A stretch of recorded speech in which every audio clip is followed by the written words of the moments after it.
What's happening, guys? Welcome back to the channel. It's your boy Chevy, and I'm here today to tell you how I went from a $4,000 auto loan to a $100,000 auto loan and being able to afford this beauty right here. Y'all tap in.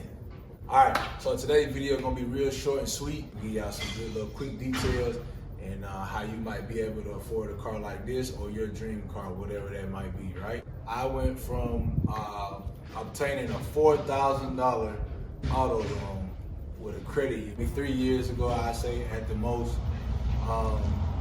You know, I used to be a guy that just used to like to cash out on cars a lot. I never had an auto loan.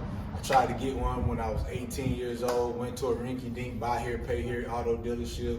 I got screwed over. The salesman got me out of a $1,000 deposit. I didn't know no better. He told me he knew some people at a bank who could push some things around, give me approved for whatever car loan I wanted on the lot. So I put $1,000 in his pocket, a $1,000 deposit to get the car that I was in, which was like a 2006 Impala, whatever one that had the little circle lights, whatever year that was. That's the one that I bought, right? So it was a Chevy. I wanted that car so bad. Fast forward, I'm getting on the highway one day, the transmission starts slipping. I'm just smashing the gas, smashing. Got it back to the dealership. Fast forward, they put me in another car because they didn't want to give me none of my money back. So they put me in another car. That same day, I went to the gas station, filled it up. The check engine light comes on that car, which was like a Pontiac Grand Prix, right? Now I'm pissed. I'm mad as hell. So I take that car back. I'm like, look, man, I just want my money back. Whatever cars y'all selling me, that bullshit, excuse my language. And I just want my money back, dude. Just give me my cash back, and you know, I will call it even and whatever. So if you know anybody in the auto industry or you ever had any experience with buying a car, you know they do not give your money back. They do whatever they can not to give it back to you. I'm 18, I'm a hothead, I ain't going for it. So now me and the owner, whoever this guy is at the dealership, me and him going back and forth. I'm cussing him out, I'm going off, I'm threatening him, I want my money back. So he tells me he gonna call police, Like I said, I'm 18, I'm mad as hell, I don't know no better. So, you know, now I'm just, you know, making threats, and I'm like, all right, it's probably best for me to get up out of there because I got some stuff on me that I shouldn't have on me at the time, right? That I'm not legally able to carry, if you catch my drift. So I just left. I took that L on the chin. So ever since then, I was like, you know what, man, bump it. I'm gonna just, whatever car I buy, I'm gonna just cash out. So I would just catch cars like on the side of the road, like, you know, older people selling their cars. That's how I got the name Chevy. I used to buy box Chevys all the time from like older people who didn't want them no more, or like other people my age who would sell them. I also go to an auction, or I found this old white man who owned a taxi company. I used to buy Crown Vics from him. Every time he would put one out of service, he couldn't use it no more because the mileage got high on it, I would buy a Crown Vic from him. And that would be my little get around in my beater or something I like to fix up on. One day I couldn't take it no more. My last Crown Vic that I had, I was like, you know what? I'm tired of buying Crown Vics and fixing them up, repairing them all the time. So, all right, I'm gonna try this, go get a car loan. At the time, I didn't have no license, nothing. So the only way I could go get a car was for my mom to be able to go put a car in her name for me. So we went to another buy here, pay here dealership. Found a decent Hyundai Sonata. It was like I think it was 9,000 when we bought the car. With interest, it took it up to like 11, right? So when I got that car, the car note ended up being like $300 a month, right? So I kept that car for like a year or so, got myself together, got my license back, and then by the time I put the car in my name, the car had like $4,000 left on it, right? And I went around to different banks, and because the car was so old and it had so many miles on it, no bank really wanted to finance what was left on the car. So what I ended up doing was paying the difference to the credit union, whatever they may have been, I forgot. But whatever it may have been, they only financed $4,000 of the car, right? So I financed the car for $4,000. Car note went from $300 to $130 a month. So I saved money by doing that too. All right, I want y'all to pick up on that, and that's because that's technically like a refinance, and I went with a credit union, so I got a lower interest rate on that auto loan. So fast forward, I take care of that car on my credit for about a year, just to show some credit worthiness, right? I got into my truck, my brand new truck, got it off the lot, off the truck. I got my truck off the truck, off the trailer. So as soon as the trailer pulled up, they dropped the truck off, and the dealership that I got a relationship with, the Dodge dealership, they called me and said they got a truck up there, or a few trucks they had. I went up there, took a look at them. I ended up leaving with a 2020 Dodge Ram 1500, no money down. And they cut a good deal for me. I think that truck was like 50 something, and they dropped it down to like 42. I want to say it was like 53, and with all the discounts and you know, favor they showed me, dropped it down to like 40 something, right? So, mind you, this is a brand new truck. It's got like 3 miles on it. This is my second auto loan ever on my credit history. I didn't put no money down. Walked away out of the dealership with, I think it's a high interest rate. I think it's like at 9%. That was my second auto loan, right? And that was for 40, like I said, for like 40,000. Then 6 months later, I turned around, and if you've been watching my channel, I bought the Dodge Challenger 2020, and it had like 5-6 miles on it, brand new. I'm the first owner. Okay, so we starting to get a little trend here. I'm starting to buy cars, and they brand new, and I'm the first owner, right? So I bought the Dodge Challenger. I ended up putting the Challenger on Turo just to make a little extra side money and see how that did, and it actually turned out well. So the car started paying for itself, paying the car note for itself like 2-3 times in a month, depending on which season we were in and if there were any events around. But 9 times out of 10, the minimum, the car paid for itself twice. And that car note on the Dodge Challenger was like $625, right? Another high interest rate. I'm just being transparent. I went in with no money down. Wells Fargo Bank approved me for the Dodge Challenger, and Chrysler Financial, whatever they call themselves, approved me for the truck, right? So that's the brand financing for the truck, and then Wells Fargo Bank, who I already banked with, approved me for the Dodge Challenger. The interest rate was around 9 again. All right, so now we are here to present day, and you know, this bad boy right here, this Camaro ZL1, this is my dream car. This is not a car that I just like walked out one day and was, oh, I just want to go buy a Camaro. I've been looking for this car for the past 2 years. Like I said, if you go back and you watch my channel, you'll see all the videos where I went and did test drives, I went to dealerships, ran numbers, and if it didn't make sense, I just didn't get the car, or if the car wasn't what I really wanted, I didn't settle. I really wanted a ZL1 with the carbon fiber hood. This car checked that box. I wanted one with a spoiler, a high spoiler on the back. This car checked that box. I did want a ZL1 with a sunroof, but my buddy D Network, DJ, he told me like, dude, you ain't really never gonna find no Camaro ZL1 with a sunroof in it because of the structure of the car. It's not really too safe, so they don't put a lot of sunroofs in ZL1. And then when I did my research, I started seeing that it was true. So a lot of people were saying the same thing that he was saying. And so I was like, all right, if I can't find one with a sunroof, cool, I just skip it. It's all good.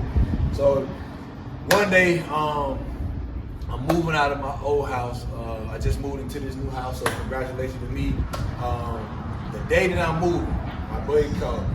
He said, bro, man, I just passed by a dealership we went to a little while ago, and they got that same Camaro, it's still up there.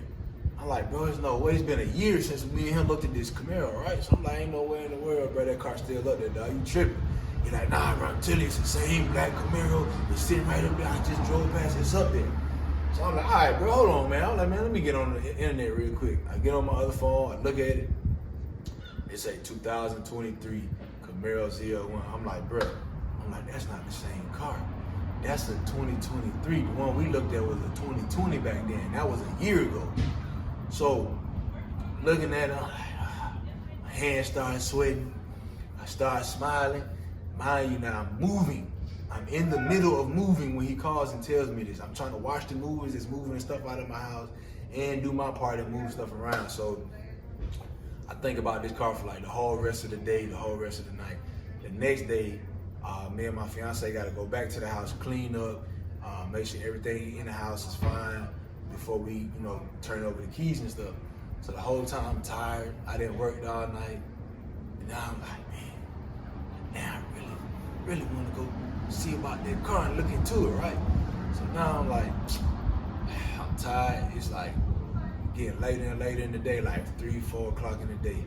So now I get close to 5. So now I'm like looking around, like, all right, everything seems to be fine in here. So I'm like, man, let me just hurry up and get up out of here, man, and go down to the dealership. So I make a phone call, ask them what time they close. They said they close at 7. Boom, we leave. I don't tell her where we going. I just head straight to the dealership. I got my trailer on the back of my truck, and we just headed to the dealership, right? So it wasn't until we started getting close, she started asking questions like, hey, where we going? So I'm, in my head, I'm laughing. I'm like, but I tell her, I'm like, I'm going to go pick up my car. I'm finna go buy my car today. I'm finna go pick it up.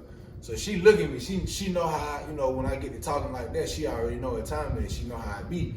So she look over, she like, oh, okay, all right then. So she, cause she already know it. So we get to the dealership, there's a guy in there, and I go straight to him. How can I help y'all today or whatever? And I'm like, yeah. I said, I came up here to buy that Camaro ZL1 outside, and I was like, and you gonna sell it to me? And so he just looks at me, he was like, oh yeah? I said, yeah. I said, I came here to buy my car today. I came here to pick my car up, and you gonna be the one to sell it to me.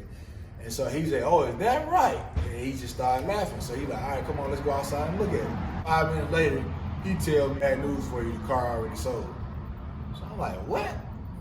I'm like, dude, we just stood here for 5 minutes for you to tell me that the car is already sold? So he like, yeah.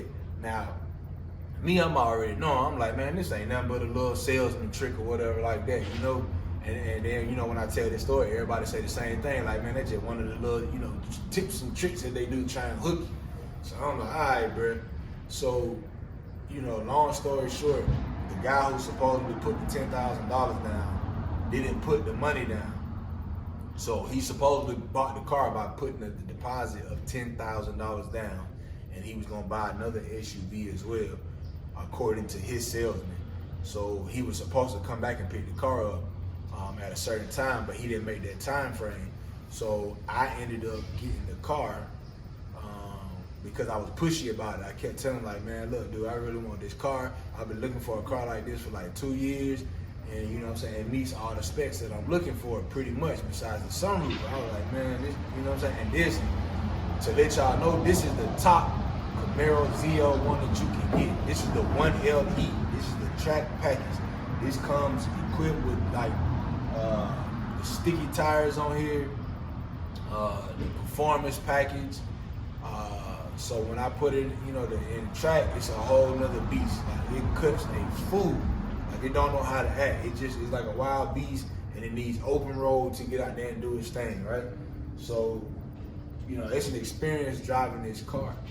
And like I said, so, and how I got into this car is by, getting those auto loans that I had, and, going up step by step by step by step. And I didn't tell y'all how much my Dodge Challenger car loan was. It started at $27,000, and I carried some negative equity from a car that I had with my mom.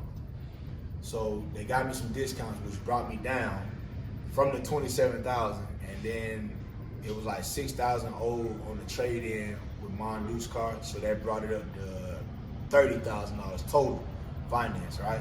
So if you follow me, I had a $4,000 auto loan on my credit. That was paid off by the time I got to the truck. The truck was a $40,000 auto loan that was financed by Chrysler Financial.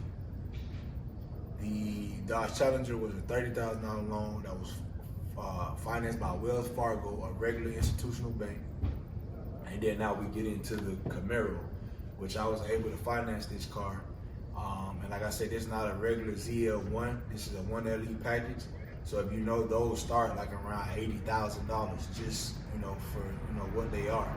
And the of course, you got the markups nowadays because of chip shortage and the cars are far and few in between if you do find them. So they had a markup on the car, which brought me to like $94,000 total. So when I tell people about this car, I just be real with you. I just say I got $100,000 auto loan, but I really financed the car for like $94,000 total, right? But it's close to $100,000. In the long run, the vision for what I got, I needed to get a car loan for that amount so I can go into the next phase of cars.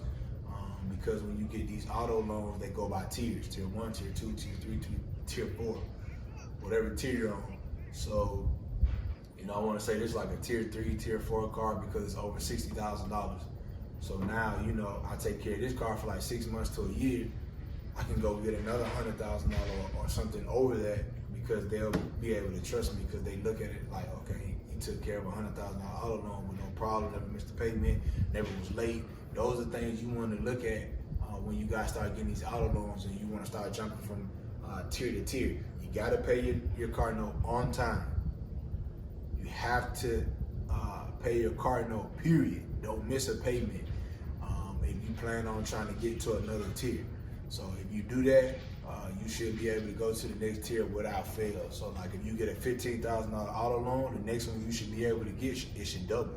You should be able to get a $30,000 auto loan. When you get a $30,000 loan, you should next be able to go get something for like 50, 60, 70. As long as you're able to take care of that car and you're not stretching yourself thin to try and do it. I wouldn't advise nobody to go out here and get no high auto loan and you can't even pay the car note. That's something I wouldn't advise you to do. Always looking to go and get your checks from a bank first before you go to a car lot. So go to like credit unions first, because they typically gonna give you the highest check. And then like if you just down on your luck and no bank wants to approve you for like amount for the car that you want, like a $30,000 car, and take a shot in the dark and just go to the car lot. They're gonna get you approved for a car, trust me. But they're gonna run your inquiries to the ground. They're gonna call every bank from here to Timbuktu to get you approved for that car. But I bet you get that car. And then if it's your first auto loan and you ain't got no credit history with auto loans, you probably gonna have to pay for a down payment. But I wouldn't pay over $1,000 because it's not really gonna go towards nothing. So if you got $1,000 or $500 to give up, take that on the chin for your first auto loan just to get your foot in the game. Take care of that loan and then go get you something else and don't put no money down. But go to a credit union the next time you do it. Because now you got some credit worthiness and they can see that you've been taking care of yourself on your business. You feel me? So like I said, man, that was something real short and sweet. A lot of people been asking me on my shorts, do I really own a Camaro, this, that, and the third? Like, how stupid do you sound? Like, how many videos have I put up with this car to prove to you that I own a Camaro? The internet is just stupid. Sometimes I get the stupidest questions. But I ain't posting no real video in a minute, so I was like, let me just do something short and sweet, man. I hope I ain't drag this out too long. That's probably like a 15-minute video. I really didn't want to go that long. But, man, I appreciate y'all subscribing to the channel. All my new subscribers, I do see y'all. I appreciate it, man. We on the road to 500 right now. We at like 417. I expected to be at 500 by now with these shorts I be putting up for y'all. I be putting up content now. I need y'all to subscribe. I see y'all watching. A lot of y'all watching and y'all not subscribing, which is typical for YouTube. But listen, man, I need to get to 1,000 subscribers and 4,000 watch hours. I need you guys' help to achieve that, man. So my goal is to get 500 subscribers by the end of October. It's October 25th today. So we got what? It's 6-7 days, guys. We got until Monday, Halloween, to get me to 500 subscribers. So can we do that? Can y'all just share the videos and spread the love, and tell everybody to tap in with Chevy Shoulder. As soon as we hit the 500, I'm dropping the taking delivery video on the Camaro ZL1 so you can see exactly how everything happened, and then we'll start getting all the other videos and content out, and I'll let y'all know exactly how I did it. What was the process? I took y'all along the whole ride. I got the video. I'm just waiting on y'all. I'm just waiting on the 500, and then the video gonna drop.